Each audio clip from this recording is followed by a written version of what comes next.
Welcome! In front of me is an Apple iPhone 15 Pro Max, and today I'll go over unboxing along with a quick overview of this brand new device.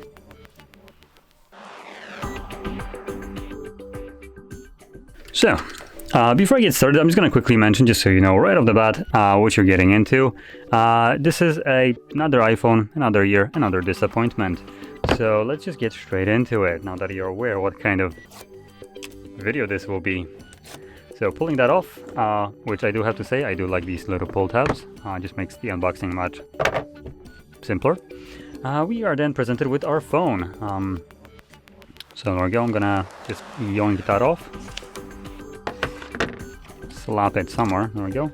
Then we get our first surprise, which has been Apple has been slapped into submission to adding this into their devices, which is a Type-C port. Previously, your cable would be Type-C to Lightning, or whatever they're calling their garbage little port. Now we have a Type-C, so we can now utilize any kind of cable. Now, additionally, this specific phone, the Pro Max, actually supports USB-C 3.1, I think, transfer speeds, unlike the other versions of this device, which the lower ones, meaning like 15 Plus, 15 Pro, and whatever, which support just 2.0, because Apple needed to show a middle finger to their customers by selling them a $1,000 device that supports an outdated, old, slow standards for transfer speeds on a USB Type-C. So they did have to include the Type-C, they just didn't have to include the good one. So yeah, great, fantastic, you showed them, Apple. Now next we have designed by Apple in California, and then at the back there should be manufactured in China by little children, but again, didn't mention that one. Now, another thing that they're really striving for is the ecosystem and all that bullshit that they're trying to spew with all their marketing. So, no e-waste and all that garbage that they're saying, right?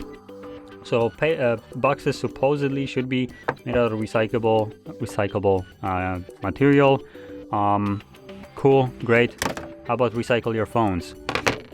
So there we go, that's primarily. Now, that being said, obviously you don't get a charger in the box because that would be an e-waste, but the phone isn't. Producing a massive brick like that full of different components that don't really decompose all that well, it's not an e-waste every single freaking year, but the charger is.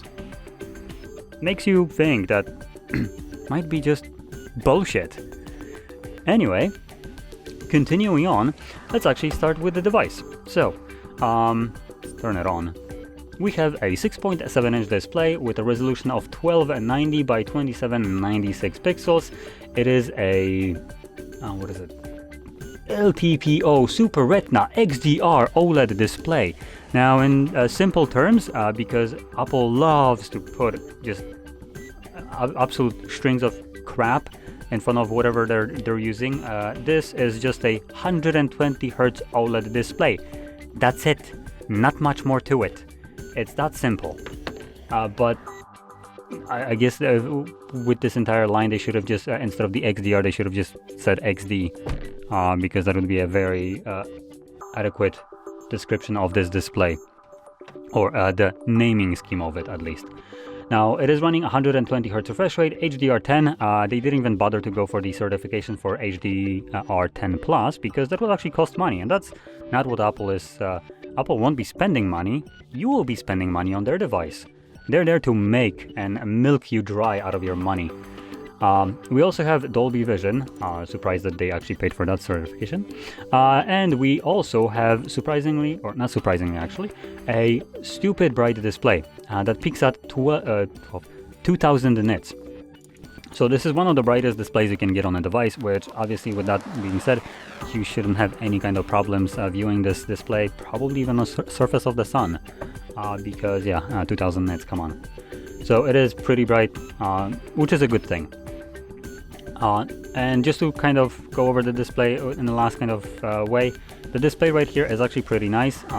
They just have a goofy way of naming it, and that's it. But the display right here is good for a display.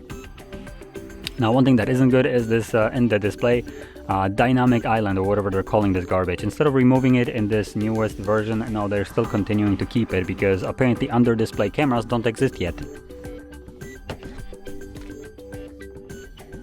I don't know, I see mine under the display, but I guess my device is from the future. Anyway, so that's one. Now let's flip it over to the back, which we have our triple camera setup.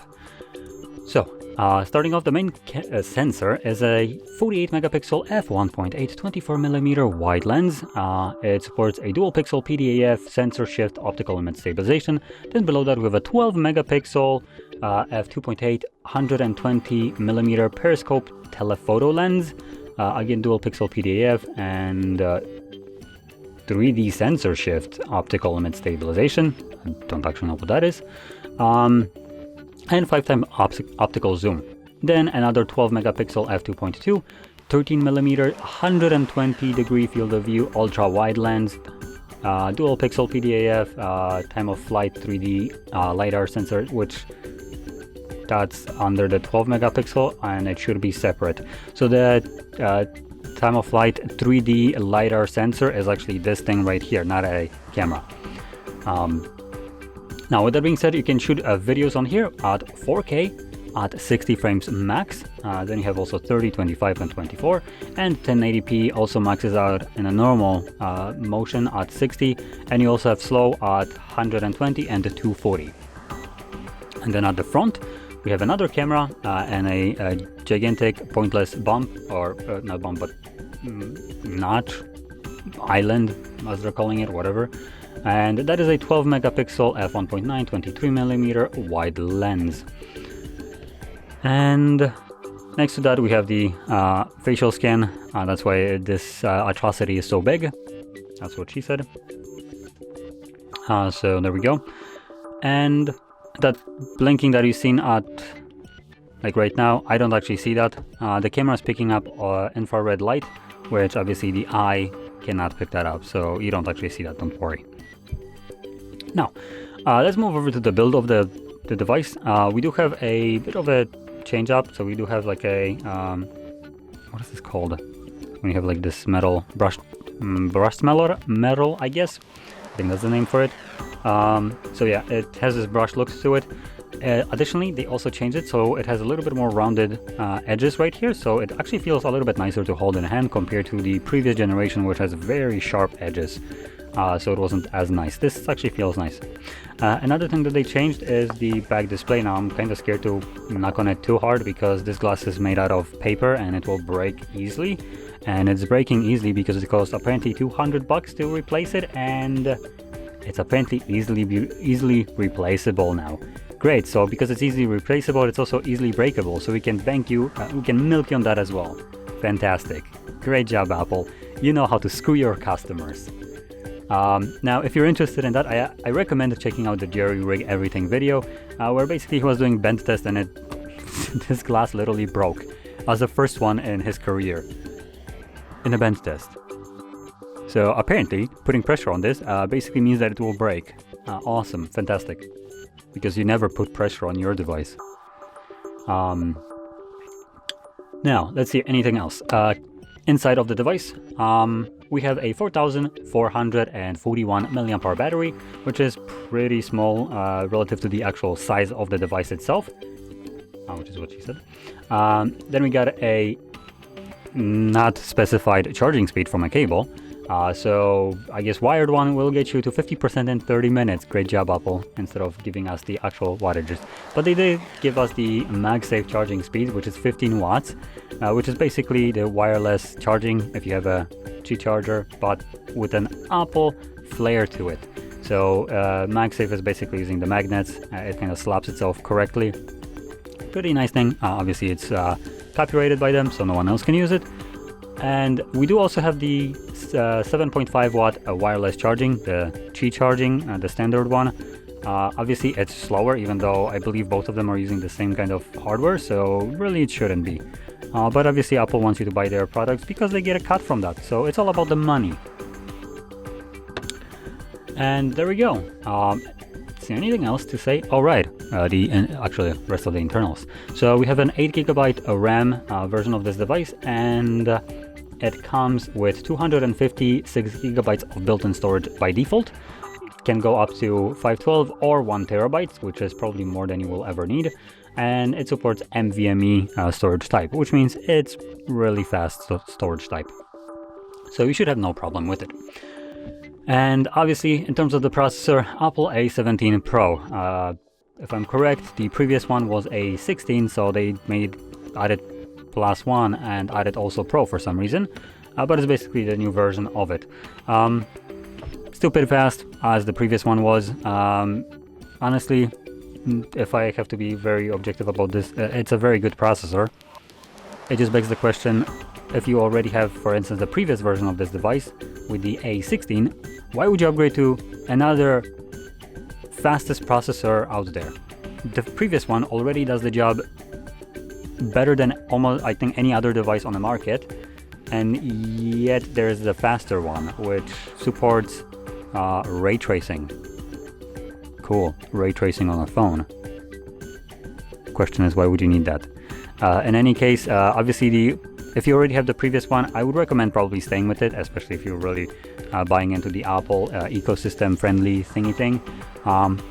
If you don't and you just want to flex on your friends that you have a brand new iPhone, then go right ahead. I'm pretty sure whatever I say about this device won't really change your mind. But in general, kind of like my general idea here is that the previous one was already stupid good in terms of performance, so there is really no incentive to upgrade to the new one, which also there is no incentive to produce this device every year by year, producing e-waste. And that's kind of my approach to this device.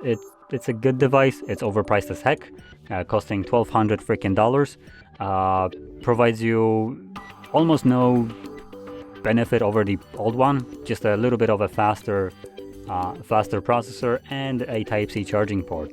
And other than that, it's basically identical to the previous version of the device. So why would you go for this one when you can even buy the old one, still have massive amounts of performance and pay less?